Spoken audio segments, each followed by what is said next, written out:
Rich Rising Beautiful Souls. This is Empress B, aka Naira Monroe, and this is Rooted with Naira. I have made a couple of hoodoo picture visuals pertaining to different things pertaining to hoodoo culture, and today I would love to talk about boo hags and haints. So let's talk about it. So you may ask, what is a boo hag, right? So let me tell you according to research. So according to the website charlestontarot.com, in the Low Country, the boo hag is a cross between a sleep paralysis demon and a vampire. A boo hag is a creature of the night. The skinless monster has red muscles, prominent blue veins, and eyes that reflect light like a cat's. This South Carolina cryptid sometimes is depicted with flowing white hair, like the hair that grows on corpses, that led many older generations to believe the vampires were coming from the dead to feed. They use witchcraft and evil magic to cause havoc on innocent people and will paralyze you in your sleep, like the infamous painting of the demon, that sits on your chest in the middle of the night, feeding on your life force and subjecting you to nightmares. That is a lot. So you may wonder, where does this story come from? Now, this story is originally in hoodoo history, hoodoo culture, right? But we are all aware there are various areas of hoodoo. It doesn't just reside in South Carolina. It resides in many states, Mississippi, Georgia, just to name a few. Okay, but all over the country, you do have hoodoo practitioners, hoodoo legacy, hoodoo stories, hoodoo ancestry, and across all of them, I have heard of the boo hag. But this particular story is coming from the history of Gullah Geechee people, okay? So let's talk about it a little bit more. So, in Gullah Geechee culture, they believe that people have both a spirit and a soul. Once you die, your soul ascends to heaven or hell, depending on the life you lived. Your spirit stays behind to help your descendants as part of the ancestor worship. And it's not worship, it's just honoring your ancestors. But that makes up hoodoo, right? If you stay but were evil in life, your spirit mutates into a boo hag. The boo hag looks human during the day as it cloaks itself with previously unlucky victim skin, right?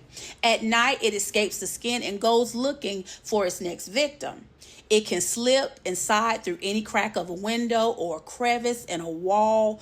Once inside, it finds you sleeping in your bed and crawls on top of you. It sucks the air from your lungs as you sleep, riding you until sunup when it escapes to its hidden skin suit. That's why there's a saying among the Gullah that goes, "Don't let the hag ride you." If you're lucky, you might wake up extremely exhausted. A sign of a visit from the boo hag is someone who slept all night but got no rest. An unfortunate encounter with the boo hag ends when you're waking up with creatures still riding you. If you try to escape or attack it while it's feeding, it will steal your skin for its next disguise. So now let's talk about, how do you get rid of the boo hag? Now, there are a few things that you can do to keep a boo hag from riding you at night. Few things could be, for one, you could place a broom near the door to your room because it will be forced to stop and count the bristles. The boo hag has to stop and count the bristles on the broom, right? You can even use hairbrushes or to the same effect. It will be forced to count the bristles or the holes in the strainer. The goal is that the hag be distracted long enough so that the sun comes up and, unable to return to his skin suit, dies in the sunlight. It's an interesting parallel to European vampires and fairies, who are also stopped by leaving piles of rice or sand or salt on their path. They'll have to count the granules and die in the daylight. Now, sprinkling salt over the boo hag as it sits on you will make the hag unable to return to his skin and die in the morning as well. This is the trickiest one of them all to attempt. However, it's best that if you wake up, do not move, so you may survive the visit. The absolute best deterrent for this creature and any other angry spirits will include a local hardware store shop, right? A trip. You will need a unique hue of indigo blue paint called Haint Blue. Now let's talk about it. I did a picture visual a couple of days ago about the Boo Hag and the purpose of blue, indigo blue in hoodoo. So let's talk about that for a minute and why it's so important in spirituality. So in Gullah culture, the word Haint means spirit and usually refers to the more malevolent poltergeist we are familiar with in movies and ghost stories. When the European colonists came to the New World, they tried many different crops in the colonies to see what they could grow that would represent the best economic bang for their buck. Indigo, a crop so labor intensive to produce that it was considered blue gold, was the winner. A Southern belle named Eliza Lucas in the 1730s planted the first indigo plants on one of her father's 3 plantations in Charleston. While indigo was grown in both Jamestown, Virginia, and New Amsterdam, currently New York City, it did not grow well in these areas.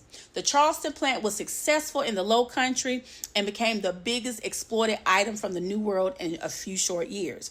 Now, since the dye is so labor intensive, the farmers needed experienced workers. Various African cultures worked with this crop for almost half a millennia at that point. The need for indigo cultivators spurned on the kidnapping and enslavement of hundreds of people from West and Central Africa. Now, let's talk about why is it so important to have the bottle trees, which they are blue glass bottles. Let's talk about that. So these people banded together. Now we're talking about the African communities, African American people banded together to create communities, and their beliefs came with them. So blue is a sacred color in the Gullah Geechee, and it was most helpful in warding off evil spirits.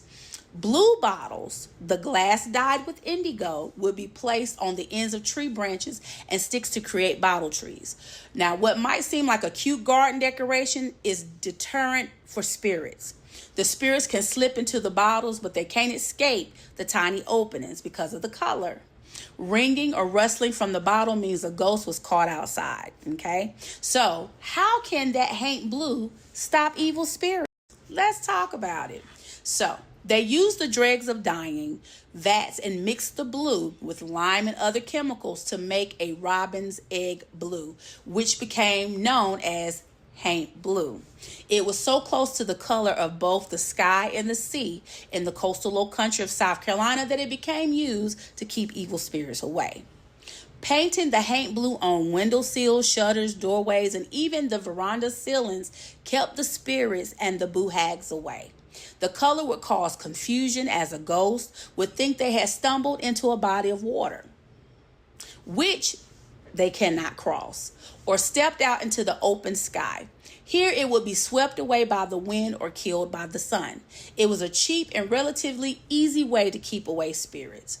Haint blue is a color found at your local hardware store.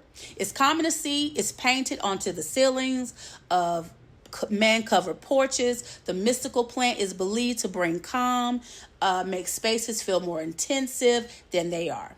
Older houses in South Carolina often have bright blue shutters, roofs, and fences. It's keeping out the evil spirits while allowing the good ones to stay and guide the younger generations, right?